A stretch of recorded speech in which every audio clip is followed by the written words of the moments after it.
Alors, notre acte 3 se déroule en temps présent, donc à l'absinthe, et ce n'est pas nous qui allons l'initier. Alors, on attend vos interventions, questions, pistes de solutions, revendications, plaintes.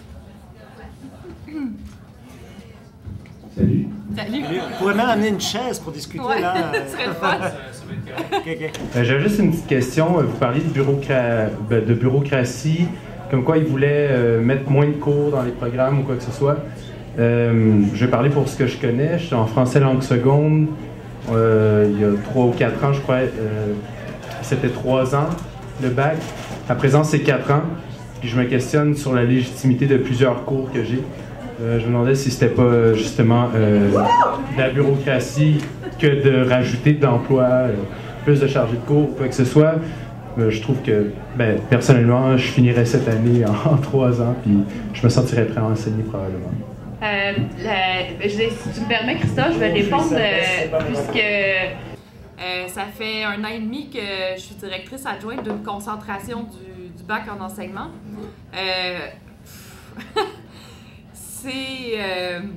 C'est un nœud gordien, ce bac en enseignement.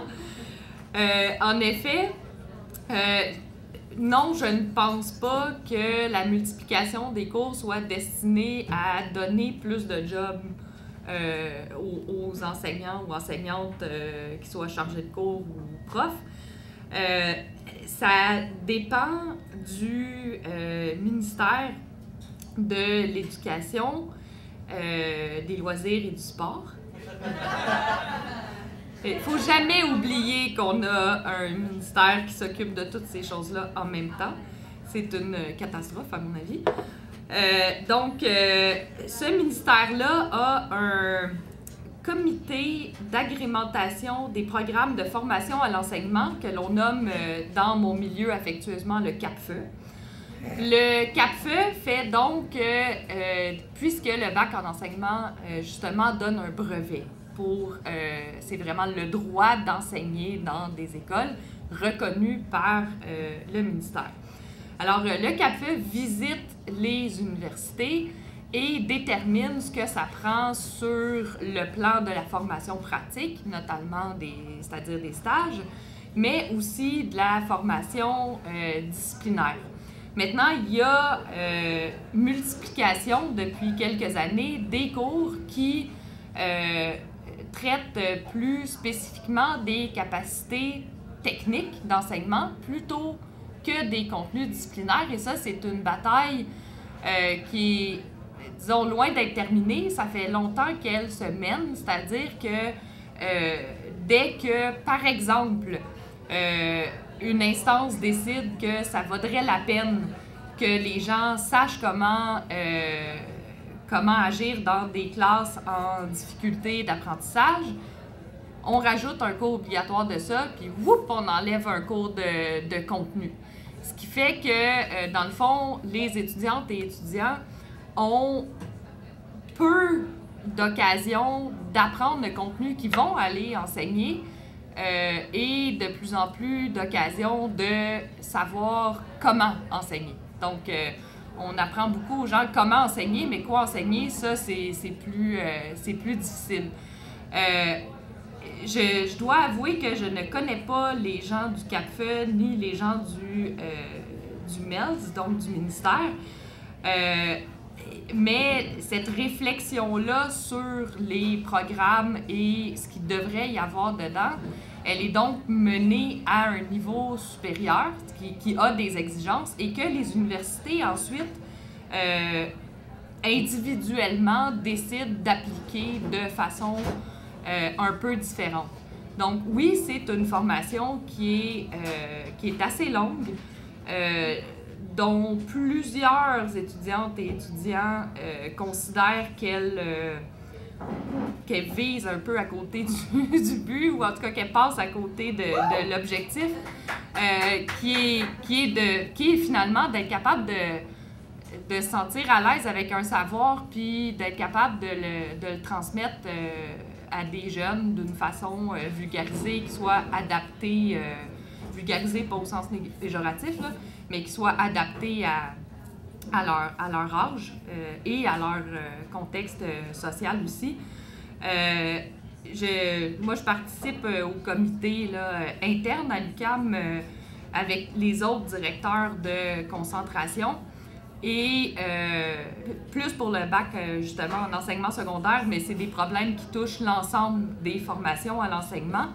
Et je dirais que c'est un des domaines où s'exprime de façon assez critique, justement, l'aspect bureaucratique, au sens où la simple question, est-ce qu'on pense que vous êtes capable de vous tenir devant une classe d'élèves et de livrer votre contenu? Est-ce que vous êtes à l'aise? Est-ce que vous aimez ça? Est-ce que vous vous exprimez correctement? Est-ce que vous maîtrisez votre contenu? Dans le fond, on a souvent l'impression que ces simples questions-là, auxquelles, quand on répond oui, dans le fond, vous ne devriez pas avoir de problème là, pour être enseignant. Mais ces questions-là, on n'arrive jamais à y répondre, en tout cas, je trouve, avec une formation qui est aussi compliquée sur le plan du cheminement. Je pense que cette question-là, elle est beaucoup plus large qu'une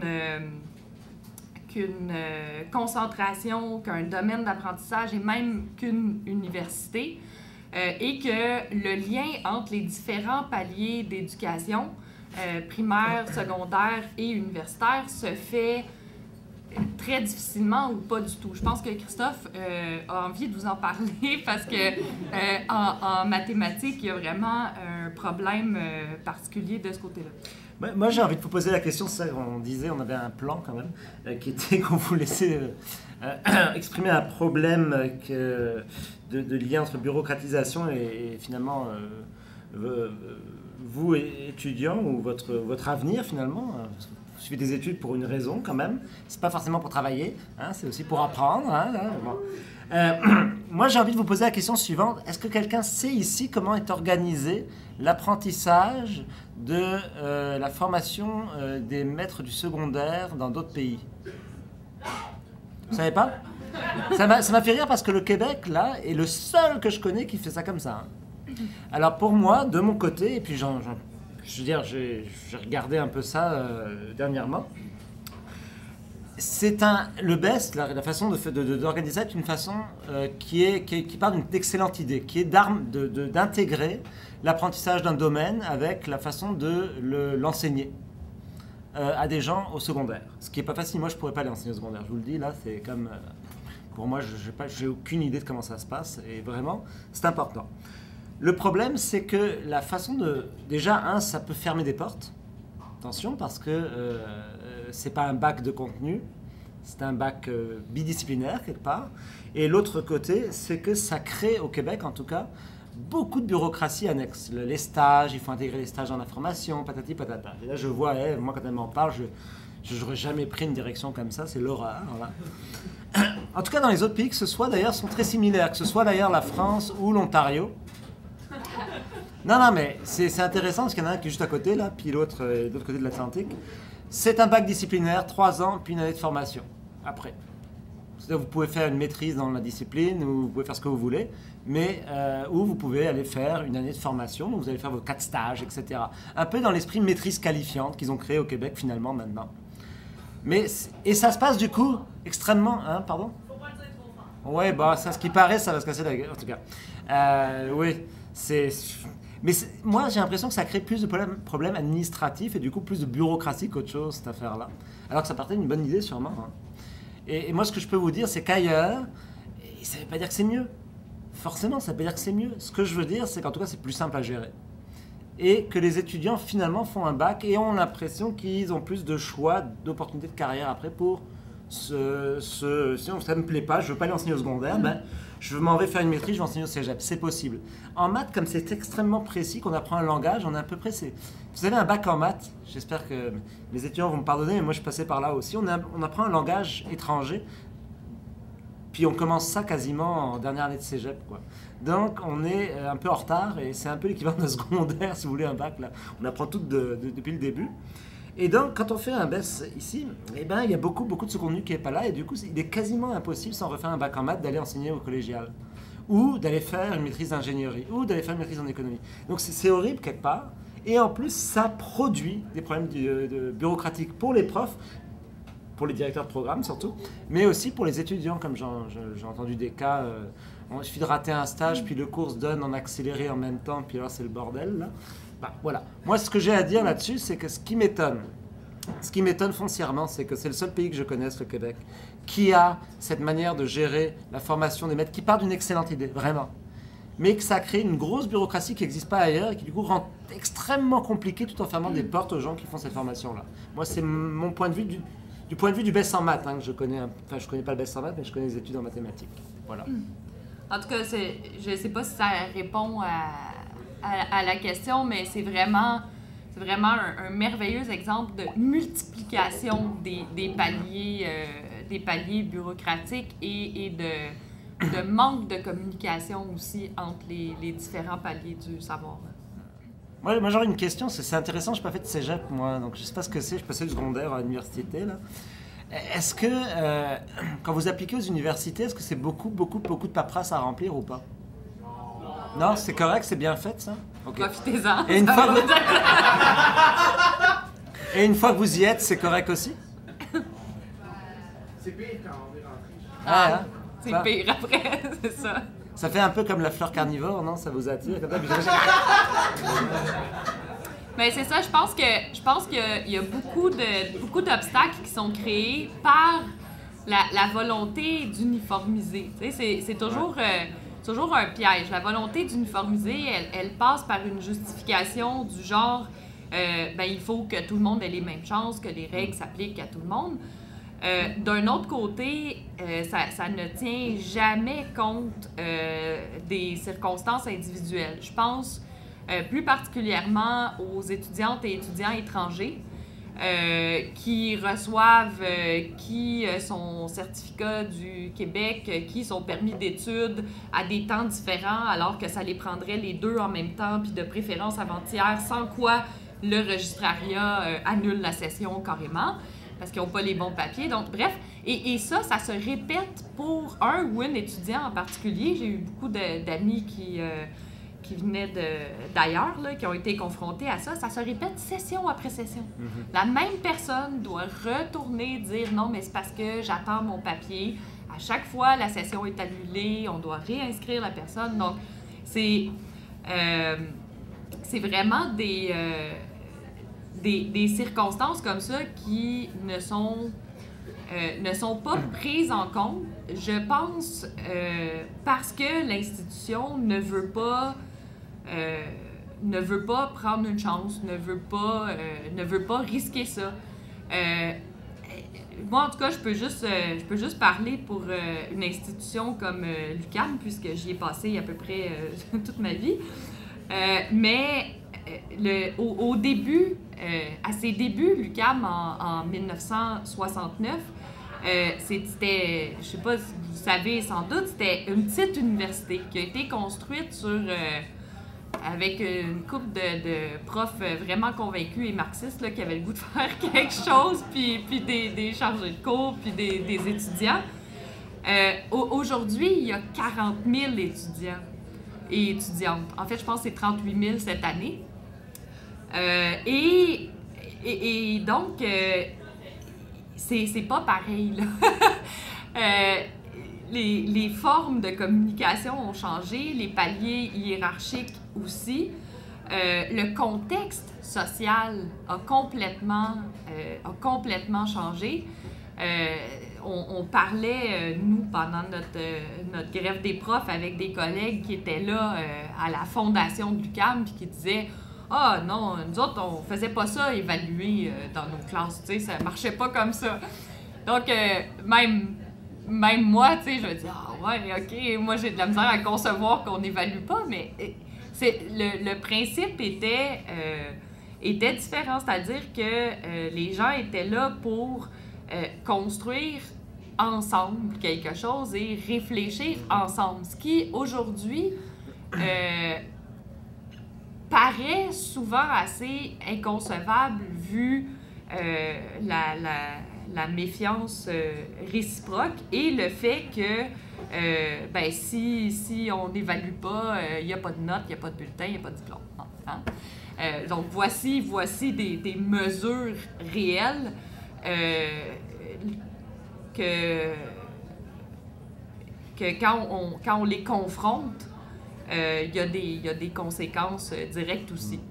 En ce sens-là, je pense que les votes de grève actuels sont assez, je dirais, audacieux et assez braves parce que j'ai l'impression qu'il y a beaucoup de gens qui sont prêts à provoquer des conséquences puis à voir ce qui va arriver là, dans une volonté de repartir un peu sur d'autres bases. Non, moi je proposerais que, avant qu'on vous laisse vraiment la parole sur des questions libres qui n'ont pas de... Ce que vous voulez poser comme question, moi j'avais préparé une petite conclusion en forme de question en fait. Et sur les universités du Québec en général, pas que l'UQAM là. Regardez, ce que j'ai trouvé extrêmement intéressant ici en arrivant, c'est vraiment déjà qu'au niveau Montréal là, en mathématiques, est un des centres de recherche d'Amérique du Nord. Là. Il y a Boston, il y a peut-être Berkeley, puis il y a Montréal. Là. C'est pas n'importe quoi ça. En mathématiques, on est très très collégial dans le monde. On se connaît tous. Moi je connais ce qui se passe dans les programmes en Chine. On se parle. C'est vraiment incroyable. C'est un des seuls domaines où on fait ça. On n'a pas de compétition. On n'a pas de dialogue entre nous en fait. Donc on se répond pas. On se pose des problèmes, on veut les résoudre. Alors on est content quand un collègue chinois en résout un. Donc on se connaît bien. On s'aime beaucoup. Et donc Montréal est une ville exceptionnelle pour ça. J'arrive ici, je vois que les universités ont été créées en moins de 40 ans avec des grandes idées, etc. Et quand j'y obtiens un poste, parce que mon but était d'être prof à Montréal, à l'UQAM, je remarque, et puis là je parle de collègues, je connais des collègues à McGill, à l'UDM, etc. On se parle. Il y a une bureaucratisation immense depuis les années 2000 surtout en fait, depuis les contrats de performance. Ça j'ai trouvé ça fabuleux. À quel point les profs ont perdu du temps de recherche. Donc ils font moins de recherche. Ça veut dire moins de subventions pour les universités. Et à chaque fois qu'un prof a une subvention pour les universités, c'est de l'argent. Si on veut parler d'argent, là, on s'en fout. Pour l'université. Moins de temps pour la recherche. Moins de temps pour s'occuper des étudiants gradués. Moins de temps pour préparer des cours aussi. Peut-être qu'il y a des cours qu'on trouve poche. Puis là, moins de temps. Et beaucoup plus de paperasse à remplir. Moi, j'ai commencé en bon mathématicien. Là, je me suis dit, on me resserre l'argument des nombres tout le temps. Moi, ça m'énerve, l'argument des nombres. C'est un peu comme le prêtre qui parlait le latin. C'est pour ça qu'on s'entend bien, on a l'habitude. Là, les prêtres, il y a 200 ans, c'était le latin. Maintenant, c'est les nombres. On vous sert. Oui, ici, oui, c'est vrai. Ici, c'était il y a moins longtemps. Moi, je suis protestant luthérien. Excusez-moi. C'est... Bon. Alors là, on nous sert des nombres et des nombres qui veulent rien dire. On vous dit oui, mais l'économie ci, l'économie ça.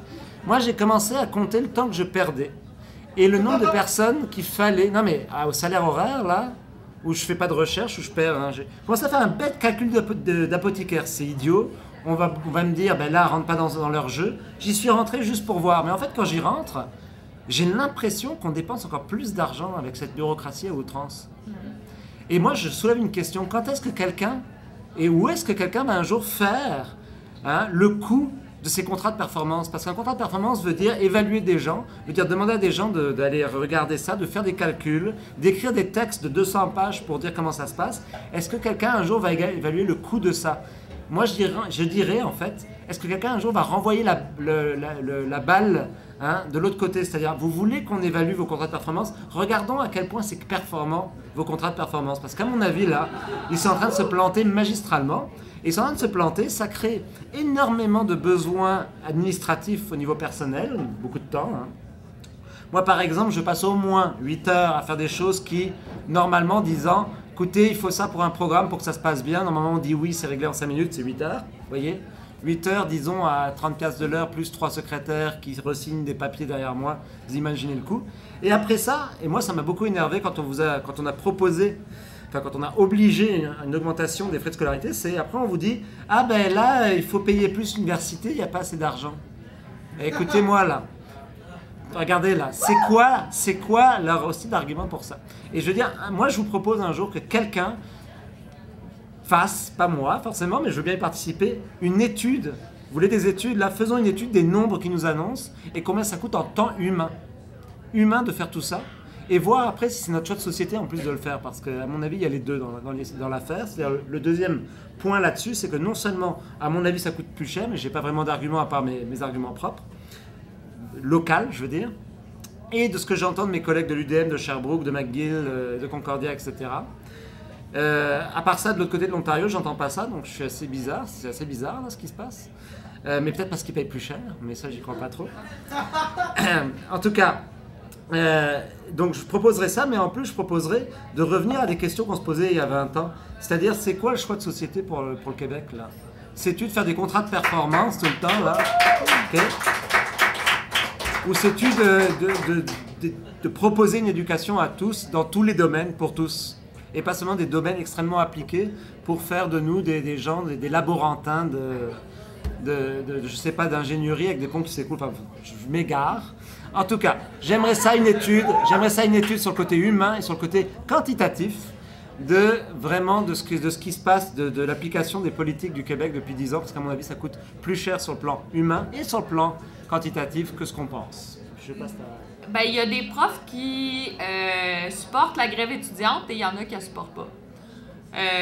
Et ce, dans tous les départements, dans toutes les facultés, là, c'est assez réparti. Le syndicat des professeurs a été assez discret jusqu'à maintenant, puis je pense que ça a été remarqué là, de la part des associations étudiantes. On est toujours invité à manifester avec les associations étudiantes dans les grosses manifestations. On est bien sûr... on nous rappelle de ne pas pénaliser les étudiantes et étudiants, de ne pas donner nos cours dans des conditions anormales, c'est-à-dire quand il y a juste la moitié du monde ou personne. Bref, pour l'instant, on a les rappels habituels à la conciliation et ben, le syndicat est pour les revendications étudiantes, mais je dirais que sur le plan de...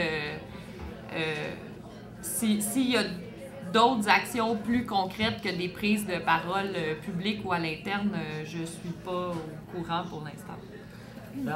Je suis en fait délégué syndicat pour mon département, donc je peux répondre qu'au conseil syndical des SPUC, on a voté un soutien, enfin on a voté un soutien contre la hausse des frais de scolarité. Enfin attention, hein, quand on dit une phrase comme ça peut être une double négation. Hein. Donc on est contre la hausse des frais de scolarité et on l'a dit en conseil syndical, mais ça ne veut pas dire qu'on a fait une assemblée générale. On n'en a pas fait depuis septembre dernier. Moi, ce que je peux dire, c'est que le département de mathématiques a une proposition de résolution pour soutenir la grève étudiante a été amenée à notre dernière assemblée départementale et a été déposée. La moitié des profs ayant gobé l'argument du « peut-être que si c'est plus cher, ça va être mieux ». Exactement. Et ce que j'ai entendu jusque-là, c'est le seul argument que j'ai entendu de la part de profs qui ne sont pas contre les revendications. Ils se demandent. Moi, je n'ai pas entendu de profs, mais en tout cas, je n'ai pas entendu de profs qui étaient pour l'augmentation. Mais j'ai entendu beaucoup de profs qui se posaient la question s'il ne fallait pas faire une étude. Et c'est ça qui est le plus grave. C'est que le discours commence à rentrer dans les esprits, là.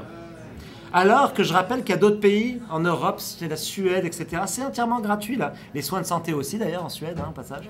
Entièrement gratuit, et l'accès aux médecins, il se fait comme ça. Hein. J'ai passé 2 mois, c'est merveilleux. Non, mais c'est ça qui est grave, en fait. C'est ça. Donc, pour les profs, ça, j'ai entendu. Ce que j'ai entendu aussi, c'est que le gouvernement faisait passer au cégep et aux universités un ordre strict de surtout contrôler la grève étudiante, coûte que coûte. Et que Lucas a peut-être tenté de faire ça au début, mais du coup, le SPUC, quand même, avec le SECAM, c'est le syndicat des employés de soutien, on fait une annonce conjointe en disant non, les gardes de sécurité, là, ils ne vous demandent pas vos cartes d'identité et ils ne vous obligent à rien. Donc, il y a eu quand même des tentatives.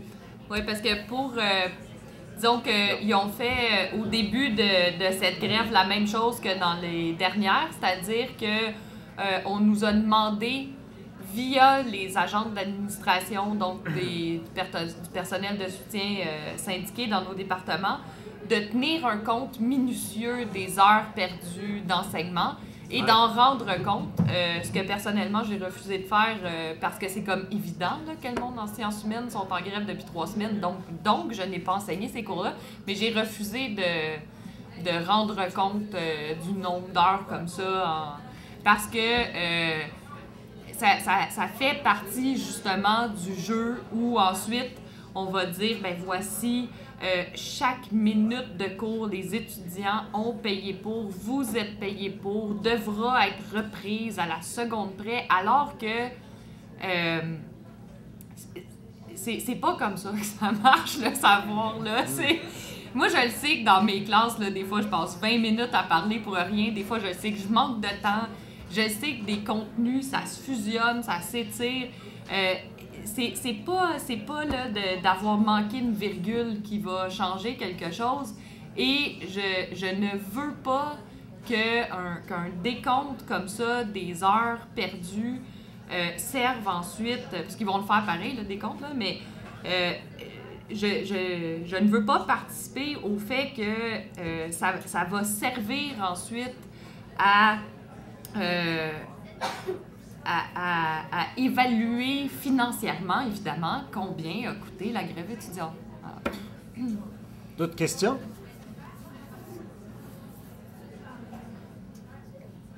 Ben, merci Merci énormément. oui, merci à tous.